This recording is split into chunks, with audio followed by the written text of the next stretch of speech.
परेशान हैं लोग इनको पूछा नहीं। स्वाभाविक है, परेशान है, स्वाभाविक है। विपक्ष के लोग हैं जो विरोध में बोलते ही हैं। विपक्ष पक्ष का आईना दिखाता है, उसमें आईना मुकेश सहनी जी ने पत्र भी लिखा था। मुकेश सहनी जी का कोई वादा नहीं। मुकेश सहनी जी को जो पार्टी ने सम्मान दिया था, उतना बड़ा सम्मान कभी नहीं मिला। बिहार सरकार के मंत्री रामसूरत राय ने मीडिया से बात करते हुए कहा कि राज्य में जमीन विवाद से जुड़ी समस्याओं का निपटारा हुआ है, काम हो रहा है, अधिक मामले जमीन से जुड़े आ रहे हैं। इसका सबसे बड़ा कारण यह है कि जमीन मालिक ही निपटारा नहीं करना चाहते हैं। जब तक आम जनता अपनी जमीन का बंटवारा सहूलियत से, कोर्ट से, अंचलाधिकारी के यहाँ से नहीं कराएगी, तब तक निपटारा ठीक ढंग से नहीं हो पाएगा। उसी से जुड़े मामले आते हैं, खास करके सभी मंत्री को अपने अपने विभाग का लगाना, प्लस 2-4 मार्केट के झगड़े के लोग आते हैं, वो भी जमीन विवाद से जुड़ा रहता है। उन्हीं सब चीज़ों का निपटारा हुआ है, उसकी जगह पर हमने बात किया है, काम हो रहा है, अधिक मामले जमीन के आते हैं। क्या वजह है कि लगातार निपटारे के बावजूद सबसे ज्यादा भूमि से ही जुड़े शिकायतें आती हैं? सबसे बड़ा कारण है कि जिनके पास जो जमीन है, वो जमीन मालिक ही मैक्सिमम अपना निपटारा नहीं कराना चाहते हैं, क्योंकि जब 5 भाइयों का, 10 भाइयों का, पटदारों का जब जमाबंदी एक साथ दादा परदादा के नाम से है, उसको क्लियर नहीं कर पा रहे हैं। विभाग को बदनाम करने का सबसे बड़ा कारण वही है।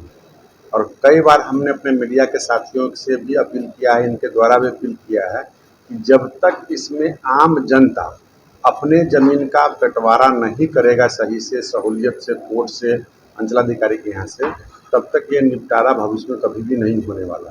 क्योंकि माननीय मुख्यमंत्री जी का सपना है कि सर्वे हो, सर्वे के बाद विवाद समाप्त हो जाएगा। तो सर्वे होनी अच्छी बात है, सर्वे हो रही है, लेकिन सर्वे में फिर मेरे ही दादा परदादा के नाम पर संपत्ति चला जाएगा तो हम तो 100 पटदार हो जाएंगे, फिर विवाद वही रह जाएगा। तो मैं बार बार अपील करता हूँ कि सरकार ने बहुत सुगम व्यवस्था बनाया है, चाहे वो आप अपने सहमति के द्वारा बंटवारा कीजिए, अंचलाधिकारी के यहाँ कीजिए, चाहे आप तहसीलदार के यहाँ कीजिए, कोर्ट में कीजिए, चाहे लोक शिकायत निवारण में जिला कोर्ट में कीजिए, रजिस्ट्री ऑफिस में बंटवारा कर लीजिए। ये सारा बंटवारा होने के बाद सब रास्ता खुला हुआ है, फिर भी जमींदार के वंशज अपने लोभ के कारण, अपने पटदारों से बेईमानी करने के कारण इस विभाग में बदनामी बढ़ रहा है।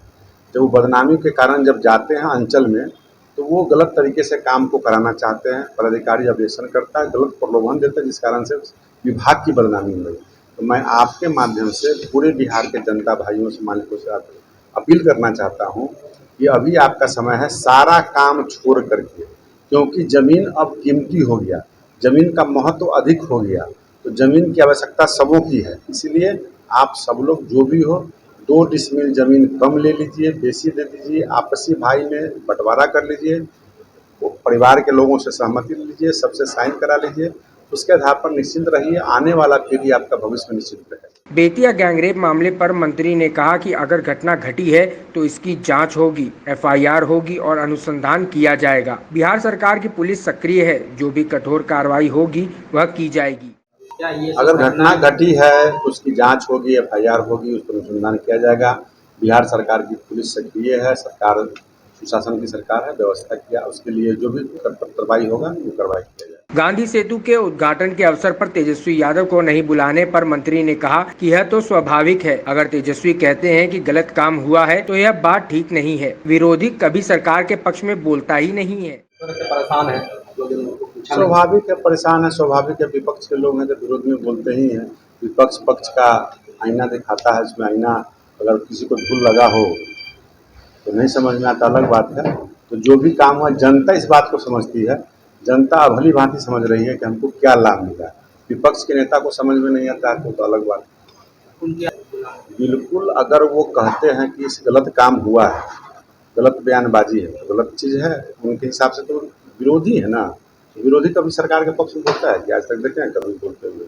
हाल के दिनों में तो बहुत नजदीक हाल के दिनों में किसी लोभ में बोल दिए होंगे। एमएलसी चुनाव पर बात करते हुए मंत्री रामसूरत राय ने कहा कि मुकेश सहनी से कोई वादा नहीं किया गया था। जो सम्मान पार्टी ने दिया, उतना बड़ा सम्मान उनको कभी नहीं मिला। बिना एमएलसी बने ही बिहार सरकार में उनको मंत्री बनाया। उन्होंने कहा कि पार्टी में हर समाज के लोग होते हैं, पार्टी का निर्णय सर्वोपरि है। क्या मायने निकाले जाए इसके? मुकेश सहनी जी ने पत्र भी लिखा था। मुकेश सहनी जी का कोई वादा नहीं। मुकेश सहनी जी को जो पार्टी ने सम्मान दिया था, उतना हमारा सम्मान कभी नहीं मिला कि बिना एमएलसी का बिहार सरकार ने उनको मंत्रिमंडल का प्रभार दिया था, एमएलसी भी बनाया था, गठबंधन में थे, मंत्री भी थे।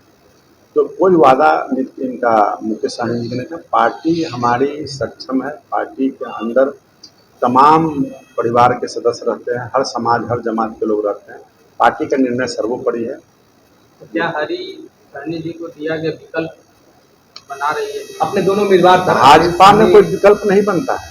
हरी सहनी हमारे पुराने नेता हैं, पर चुनाव भी लड़े हैं, जिलाध्यक्ष भी हम लोग के साथ रहे हैं। विकल्प भाजपा में खोजने की आवश्यकता नहीं। यहाँ तो भरा पड़ा परिवार है, भरा पड़ा परिवार हमारा। भाजपा एक परिवार है, कोई एक लिमिटेड कंपनी नहीं है। इसके अंदर कोई परेशानी नहीं है, किसी को प्रमोट नहीं किया जाता। समय पर सबका इलाज, सबका दवा, सबका व्यवस्था किया जाता है। जो कार्यकर्ता है उनको हर एक दलों ने अगर सम्मान दिया है तो सराहनीय बात है। भाजपा तो करती ही रहती है, भाजपा को देखकर अन्य दलों ने किया है, ये बहुत बड़ी बात है। अगर आपको हमारा वीडियो पसंद आया हो तो इसे लाइक करें, सब्सक्राइब करें और साथ ही बेल आइकन दबाना ना भूलें।